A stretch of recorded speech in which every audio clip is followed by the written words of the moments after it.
Wargaming's best World of Tanks creation has been in the game for just under a month now, since the loot boxes dropped in the game, and of course today we're going to be looking at the BZ-176 and showcasing the best games that people have had in a tier 8 premium heavy vehicle, remember, and of course the results are actually unbelievable, and we'll be getting into them as we go, of course, starting off with this game on Pearl River.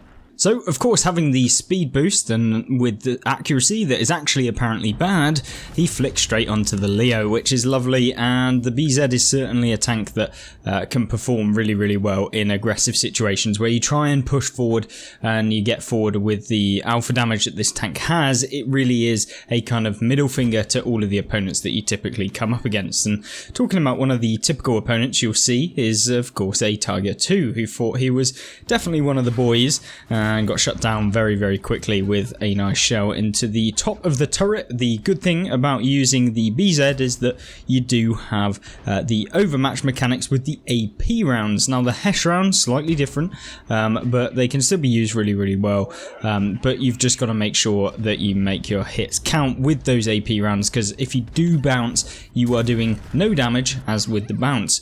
But with the shell accuracy and also kind of the main HESH rounds that you get with 850 alpha, you can basically pen most things, and with the overmatch and the high caliber that this tank has, basically everything you come up against you can pen at some degree. You know, there are a few tanks that maybe it isn't the case, but for the most part you will be able to pen everything, whether that's using your AP rounds. So having Deadeye in this tank is basically a godsend. You're able to do things that no other tier 8 is capable of doing, and quite rightly so. This tank is just despicably broken within the game, and there's a reason for that. It's because no other tank has a consistent 850 alpha damage with good accuracy to the point where, like, you don't really struggle all that much like the BZ does, and you have decent armor. You know, turret armor is fairly decent, although you can be overmatched by, for example, other BZs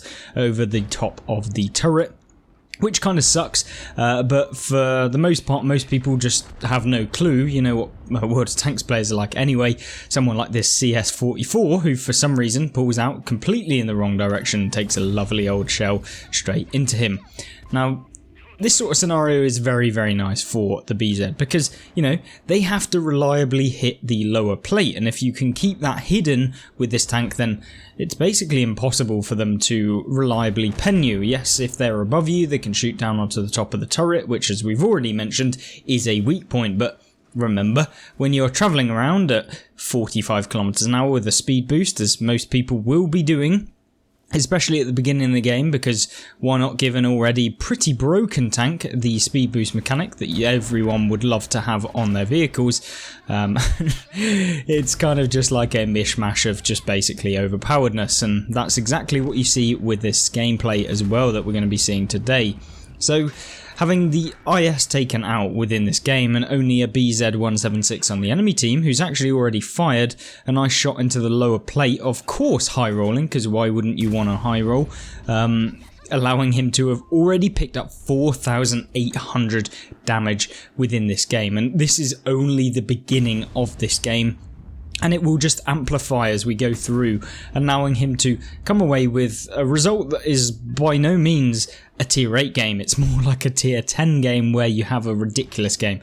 So that's really what these replays are trying to showcase, and also talk about the BZ in depth, because it's these sorts of tanks that are just disgusting that Wargaming keep pushing throughout this game, that are just ending up breaking the game. Like, it is absolutely boring to play any tier 8 vehicle at the minute with these things just rolling around, dealing 90% of the damage to tier 7s, if not all of the hit points of a tier 7, depending on what it is. Or, alternatively, just taking away 75% of hit points of the tier 8 heavies, of course, similar sort of tier.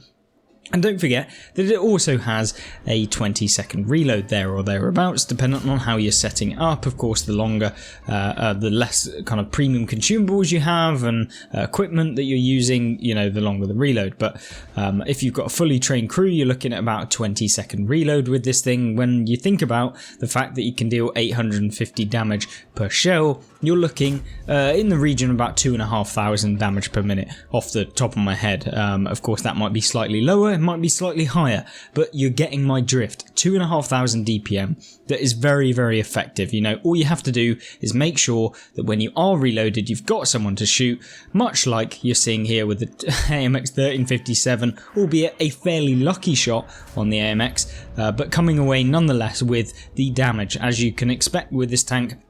Since it's not even like this tank has absolutely awful accuracy, and it's because of this that you're able to carry in these sorts of scenarios where maybe you don't have to rely on the accuracy of the tank being unbelievably good, but more about just the tank being itself very, very good.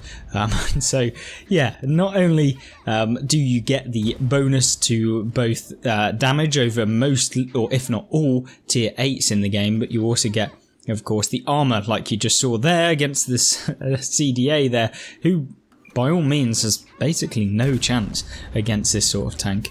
And it's really, really horrible when you find that BZs platoon up together, as I have done myself, managing to two-tap basically every single tank that you come up against, bar tier 10s, but, you know, basically no tank in the game is able to two-tap a tier above, unless, you know, if you were looking at something at tier 5 or something like that. But either way, this tank is unbelievably good, and I'm sure you guys have been coming up against it, and I'm really interested to see whether you think it's as overpowered as this one is, because 7,000 damage in a tier 8 heavy that is supposedly, you know, supposed to be balanced. You know, Wargaming supposedly want to make balanced tanks, of course. It's never the case. We all know that Wargaming have very rarely actually made a balanced tank within the game, especially in the last 4 to 5 years.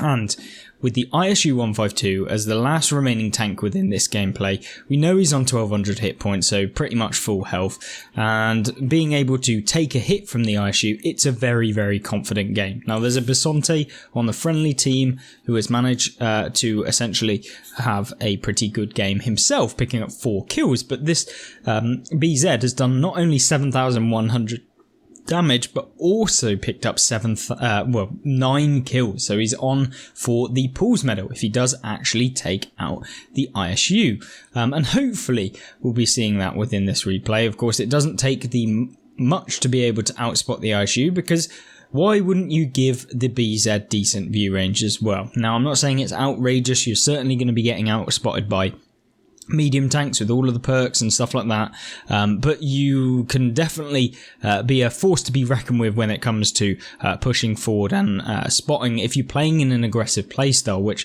most players can play in, and it is a very idiot proof tank, this one. It is literally a just march forward, find an opponent, deal 850 damage, because the penetration on the premium rounds is indeed better than the standard rounds, because yay, let's give the higher alpha damage round that can also splash more pen, and essentially the only reason you would fire AP in this vehicle is if you wanted to overmatch another BZ, or you want to overmatch something else that's in the game. Now, unfortunately for the ISU, he's not looking in a direction where he can get an easy shell to begin with.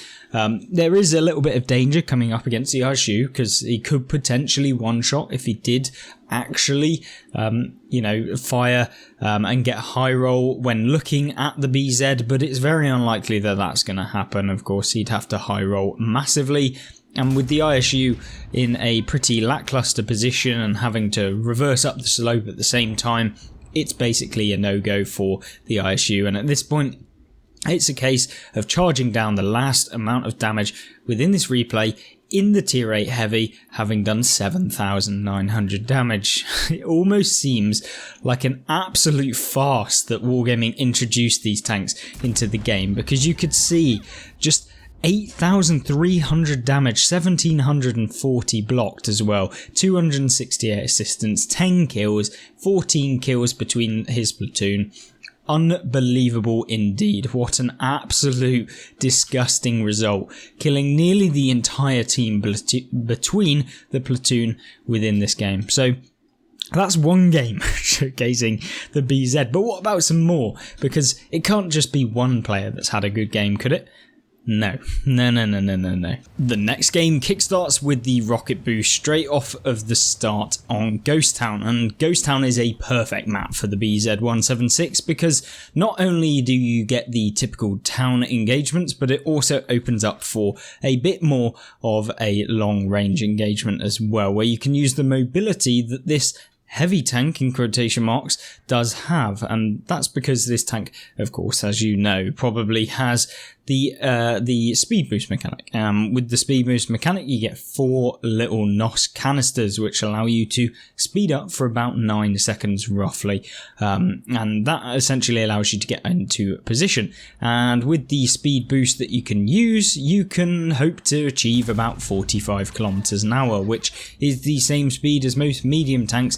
And considering you can basically rack them up straight away at the beginning of the game, allows you to get very quickly into position to the point where the opponents just, they're just not ready.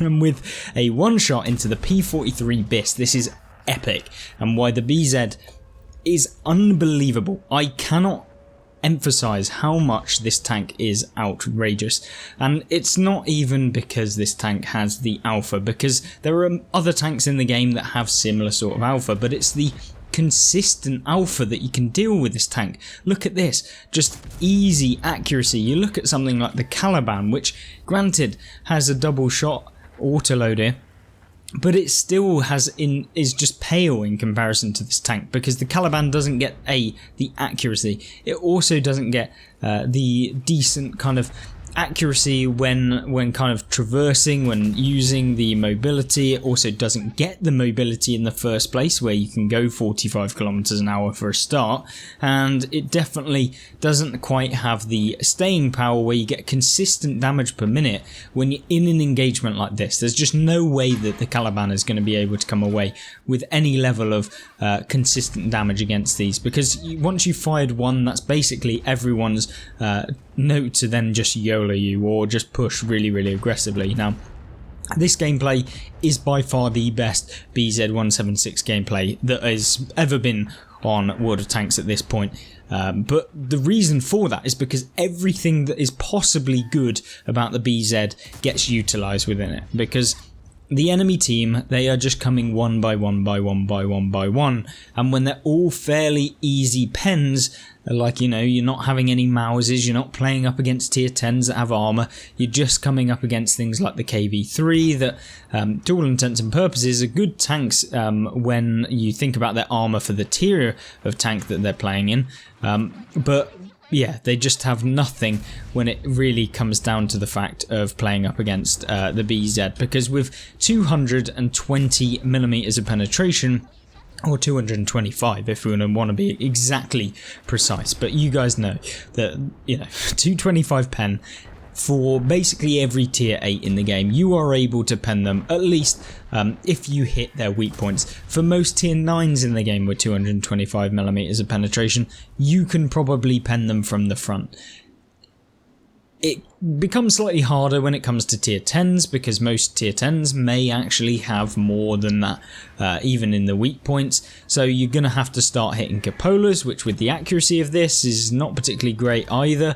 So, it does get a little bit more difficult as you kind of move through, but it is still very easy to carry in games where they just line up, where everything just seems to go right, and where the BZ is just the pinnacle of just being a top tier heavy tank. And yeah, this tank is very disgusting, as I'm sure you've been seeing. You have eyes as well. If you've watched this video or at least clicked on it, I'm sure that you have a pair of eyes, or you've just randomly stumbled across it. Either way, it's basically just a farming simulator at this point. It is just simply a case of tanks just coming in, trying to YOLO, just trying to get damage themselves, but just never going to be able to really come away with any consistent amount of damage that the BZ can dish out. And it almost seems like every tank that he's come up against within this replay, they've essentially not realised that this tank is in the position that it's in, where it has that alpha damage, where it has that mobility, where it has the armour.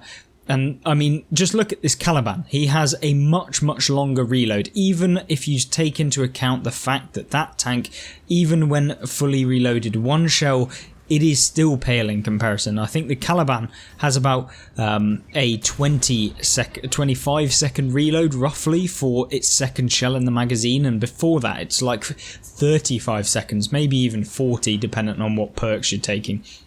Whereas this tank, 20 seconds to be able to consistently reload. Now that is the price you pay for having the auto reloader that you have with the Caliban, but at the end of the day there's no real reason why I would ever suggest getting the Caliban over this, having played both and enjoying the Caliban nonetheless. It's just nowhere near the level that the BZ is at, because you get the armour, you get the mobility, you just get everything within the game. And it seems like Wargaming have been introducing tanks like this continuously. Just what is the worst thing about the game? And what could be really annoying for opponents to play up against? Well, what about a tank that has a turbo boost that can go the same speed as light tanks, has 850 alpha, one of the highest alphas at tier 8 of course, and having armour as well, and not just any decent turret armour, but one that basically has no cupolas. You know, you do have cupolas, but I mean, trying to hit those, especially when using the 10 degrees of gun depression that this tank has, it's just not really ever possible. Now, this is the sort of scenario where maybe it isn't perfect for the BZ, where you've got a tank that is on more hit points than you really can damage within one shell, because at that point the enemy team, they're not usually too clueless to the point where they're not going to actually just come and take you out, but they're not you know, necessarily that too far out of the way. Now the Cromwell gets removed, and unfortunately only for 14 damage. It's not the sort of show you want to be seeing with the BZ, but having skillfully saved the speed boost, he's now able to make a quick flanking mechanic towards the side where you have the Super Hellcat, and hopefully able to hit the Super Hellcat, remove him from the game, which he does successfully. And now it's a case of needing and requiring the T-37 to have a little bit of help up against the Pershing and the M4A3E8. Now that doesn't happen because the T-37 gets quickly removed, but it's now a case of just trying to find the shell onto the unsuspecting victim, the first one being the M4A3E8. And then for some unbeknownst reason, the Pershing decides he's going to try to face hug the BZ. But because the BZ actually is fairly chonky, at least from the front, it's certainly more difficult for the Pershing to reliably pen. Now, he has managed to pen the cupola, as you can see, a nice one into the cupola there. But considering the armour model of this tank being as good as it is, and with the Pershing maybe flailing under the pressure potentially, it's curtains, and somehow the BZ, against all odds, comes away with a victory, which is probably just not possible in any other tier 8 vehicle in the game. I just don't see any other vehicle being able to come away with a victory like that. And that pretty much sums up the entirety of the BZ and why this thing should never have been added into the game. This is absolutely outrageous that Wargaming even thought, under the current state, the current meta, that a BZ with good turret armor, with fairly good mobility, with 850 alpha that reloads in 20 seconds would ever really be a decent choice as a premium tank. And obviously it does sell loot boxes, which is maybe why Wargaming did it, but there we go. I mean, the BZ-176, the most broken tier 8 premium.